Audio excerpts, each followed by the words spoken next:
Hi, I'm Tori Sunday, and today I'm going to be talking about George Whitefield. According to ChristianityToday.com, he was born December 16th, 1714, and died September 30th, 1770. He lived a number of 56 years. According to American Stories by H.W. Brands, he was identified as a religious leader that preached a new emphasis on forming an emotional and personal relationship with God rather than relying on the teaching of learned ministries. You can find that on page 77. Also, according to American Stories by H.W. Brands, George Whitefield helped intensify the Great Awakening during the mid-17th century.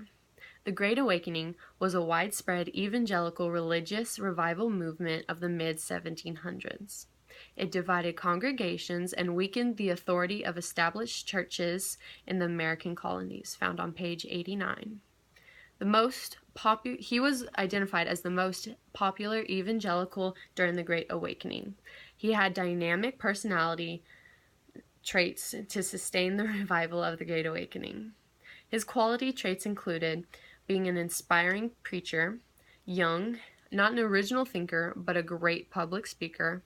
He was also identified as a symbol of the cultural forces that were transforming the Atlantic world. All of that is found on page 90.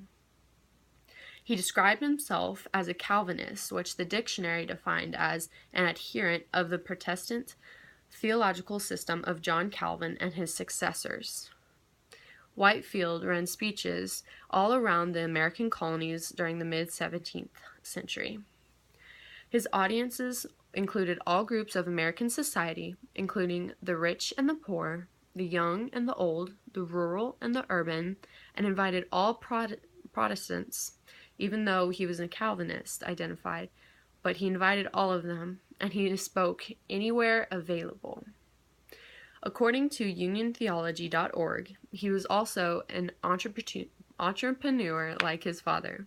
He was skilled at fundraising and started new projects and inherited quality business traits that ended up in creating 3 churches. He created the Tabernacle in East London in Moorfields. He also created a chapel at Tottenham in the Court Road in the West End of London, and Tabernacle in Bristol. He also built various structures as an orphanage in Georgia that was later unsuccessful and ended up destroyed after his death. He also built a school in Kingswood that was taken over by John Wesley.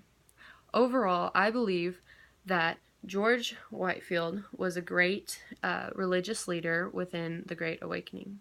Thank you for this discussion.